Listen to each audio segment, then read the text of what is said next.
اچھا بھائی کہاوت ہے کہ آپ کی جوتیوں کا صدقہ ہے جی لگتا ہے جو پھر کوٹو کوٹی ہوئے.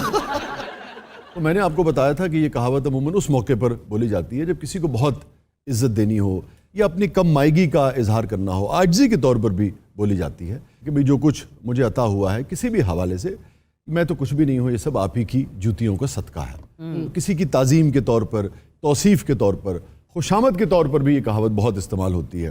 اچھا جو حکایت, جو کہانی, جو داستان اس کہاوت سے جڑی ہے, یعنی کہ جہاں سے یہ کہاوت نکلی ہے, وہ توصیف یا تعریف کے طور پہ نہیں تھی, وہ طنز کے طور پہ تھی. یعنی مذاق کے طور پر یہ جملہ کہا گیا تھا, مگر اب اسے خوشامد کے طور پر بھی استعمال کیا جاتا ہے اس کہاوت کو. تو پہلے اس کی کاسٹنگ کر لیتے ہیں.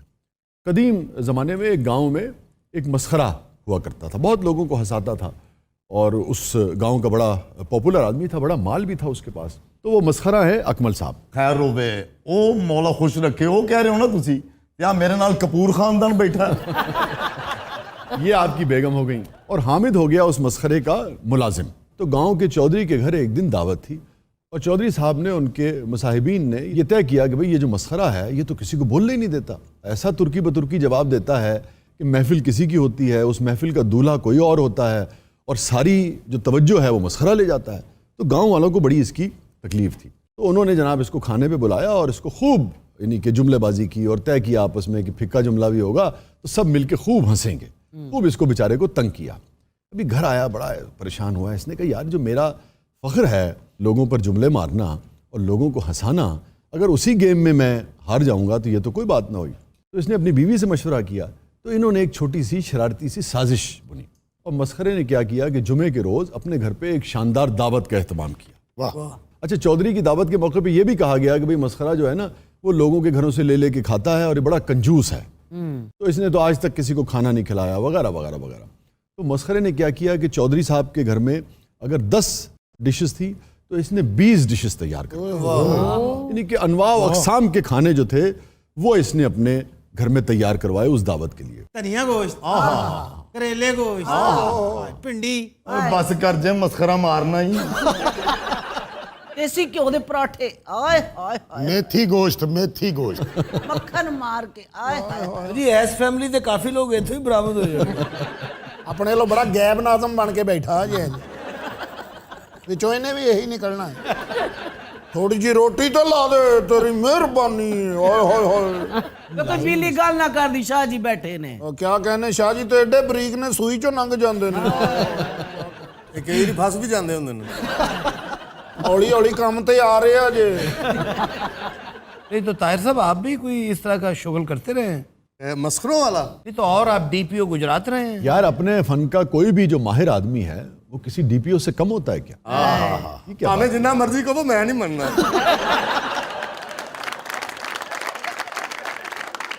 پیچھے کون بیٹھا ہے؟ ساڈا سردار ہی. یہ بول کیوں نہیں رہا, یہ متھے تے بھونک دی بوٹی وجی.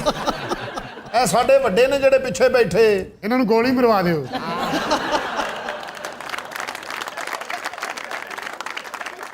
اچھا بھئی ہم حکایت کی طرف واپس آتے ہیں. تو اس مسخرے نے سارے گاؤں کو بلا کر, چوئی صاحب کو بھی بلا کر 20 طرح کے پکوان تیار کیے, خوب پیسہ لگایا ان کی تیاری پر. ادھار پھاڑ کے بھی لاتا. کھا کھا کے آپ یوں سمجھیے کہ گاؤں والے مدہوش ہو گئے. اب گاؤں والے, چودھری صاحب سب کھانے میں مشغول تھے. اب وقت آ گیا تھا شرارتی بدلہ لینے کا. تو مسخرے نے کیا کیا کہ اپنے ملازم سے کہا کہ جتنے بھی لوگ آئے ہیں, چونکہ فرشی نشست تھی اندر نا, انہاں دی جتیاں چکتے جا کے بیچا.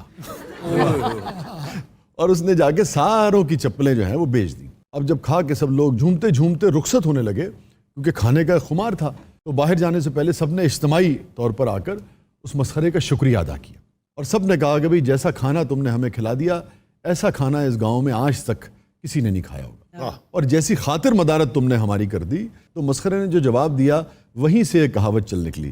تو مسخرے نے گاؤں والے سے کہا, حضور سب تواڈیاں جتیاں دا صدقہ ہے. یہی کہا مسخرے نے کہ جناب سب آپ کی جوتیوں کا صدقہ ہے. اور جب گاؤں والے باہر گئے اور چپلیں نہ پائیں تب انہیں پتہ لگا کہ مسخرے نے ان کے ساتھ کیا کیا ہے. چودھری بیچارہ 2 گھوڑا بوس کی پا کے ننگے پیری جان ڈیا. اللہ پاگل ہے گا, وچوں ایک گھوڑا کٹ کے اوتے بہ کے نکل جا تو. اور اپنے ننگے پیری جناب جا رہا سی. میں ہنس ہنس کے کہہ رہا سا, آپ دیکھ رہے ہیں زبردست. اچھا ہنی صاحب آپ کا تو بہت ہی یعنی کہ اٹھنا بیٹھنا رہا ہمیشہ یہ ہنسنے ہنسانے والے لوگوں سے، کیا ان میں خاص بات ہوتی ہے جو منفرد ہے عام لوگوں سے؟ بڑے رنگین آہا، اور بڑے پولائٹ لوگ ہیں، یہ جو ہم لوگ ہیں دنیا دی واحد قوم ہے جی 5 دنوں کی تنخواہ ختم کر دی. ان کی 50 لاکھ کی اگر کمیٹی نکل آئے واہ 5000 دا وچوں ادرک لے آندے نے. اور 5000 کا کریلے گوشت، کیا بات. روٹیاں پھر تندور تو مفت مانگتے. یہ جو ہنسنے ہنسانے کے پروفیشن سے وابستہ لوگ ہیں، جب یہ نجی زندگی میں ہوتے ہیں جیسے گھروں میں اپنے والدین کے درمیان، بھائی بہن، بیگم بچوں کے درمیان، تو بھی اسی طرح چٹکلے چھوڑتے رہتے ہیں؟ نہیں، یہ گھر میں بڑے سیریس مائنڈڈ ہوتے ہیں، ارے اچھا، بڑے غور و فکر والے ہوتے ہیں کہ پیسہ کتنا ہونا ہے. شاہ جی میرے دادا جی انہیں ہساندے سن، جدوں فوت ہوئے نے سارا پنڈ بڑا ہی رویا. او مرے نو کہندے سن ہسا. اچھا خان صاحب آپ اتنے بڑے بڑے لوگوں کو جانتے ہیں، میں کئی چھوٹے چھوٹے لوگوں کو بھی اسی ذوق و شوق سے جانتا ہوں. کوئی واقعی شیئر کریں ہمارے ساتھ. آپ کو تو پتہ ہے میرے جتنے بھی سانگز ہوئے ہیں وہ چاکلیٹ ہیروز کے اوپر ہوئے. ایک دفعہ میرا گانا مرحوم سلطان راہی صاحب پہ پکچرائز ہو گیا. بہت بڑے ہیرو تھے، او یس، اپنے کام میں ان کا کوئی ثانی نہیں تھا. مطلب ایکشن ہیرو تھے نا وہ تو. میں بھی حیران تھا اور اس پہ میں نے بھی ایکشن لیا. وہ کیسے؟ بہت بڑے میوزک ڈائریکٹر نذیر علی، ان کی کمپوزیشن تھی. میں نذیر علی کو ڈھونڈتے ڈھونڈتے اسٹوڈیو پہنچا. میں نے کہا نذیر بھائی، جی خان صاحب آپ سے گلا ہے، کہا بتائیے. میں نے کہا بھائی آپ نے یہ جو میرا لو سانگ تھا وہ ایک لڑائی جھگڑا کرنے والے بندے پہ پکچرائز کروا دیا. میں نے وہ تو ٹھیک ہے لیکن ان کے اوپر کچھ اور آواز آتی تو زیادہ اچھا تھا. راہی صاحب تک یہ جملہ پہنچا، انہوں نے ایک گنڈاسا نکال کے مجھے داد دی. میں نے جتنا راہی صاحب کے بارے میں سنا ہے نا، اور جتنے بڑے دل کے وہ آدمی تھے، میرے خیال میں انہوں نے بھی انجوائے کیا ہوگا. بہت انجوائے کیا. اگر میں اسٹوڈیو سے نہ جاتا تو وہ انجوائے کر چکے تھے. لیکن کیا وہ لوگ تھے، انہوں نے بہت انجوائے کیا، بلکہ وہ میں نے داد دین کو اڑے تھے آگے سے. اچھا دیکھیے، سلطان راہی صاحب کے حوالے سے ہمیشہ ہمارے یہاں ایک بحث چلتی رہتی ہے. کچھ لوگ انہیں فلم انڈسٹری کی تباہی کا ذمہ دار سمجھتے ہیں، لیکن یہی بات اگر آپ کسی ٹانگے والے سے، کسی عام پاکستانی سے کریں تو جسے کہتے ہیں نا کہ شاید وہ آپ کے گلے پڑ جائے. وہ اتنی محبت کرتا ہے سلطان راہی صاحب سے. اور میں ایک جملہ یہاں ضرور کہوں گا کہ جو لوگ یہ کہتے ہیں کہ ان کی وجہ سے فلم انڈسٹری خراب ہوئی، میں ان سے سوال کرتا ہوں کہ وہ اپنی طرح کی فلمیں بنا رہے تھے. آپ میں اگر دم تھا تو آپ اپنی طرح کی فلمیں بنا لیتے. انہوں نے فلم بنانے سے تو کسی کو نہیں روکا تھا. جب تک راہی صاحب زندہ رہے انڈسٹری زندہ رہی. ان کے جانے کے بعد انڈسٹری ختم ہو گئی. اور دوسرے میں آپ کو بتاؤں، بے شمار صحافیوں سے، بے شمار ایسے دوستوں سے جن کی ان سے بہت قربت رہی. حیدر سے چونکہ خود میری ذاتی بہت اچھا تعلق ہے، اور میرا جو حیدر نے غالباً پہلا جو پلے کیا تھا، میرا وہ پہلا پلے تھا ایز اے ڈائریکٹر، اس میں حیدر نے ہی کام کیا تھا، حیدر سلطان سے. ان سے بھی ہمیں سننے کو ملا. پھر حسن بھائی سے بہت سننے کو ملا، حسن نثار صاحب سے. تو میں کبھی یہ طے نہیں کر پاتا ہوں کہ وہ بڑے فنکار تھے یا بڑے انسان تھے. اتنی لوگ ان کی تعریف.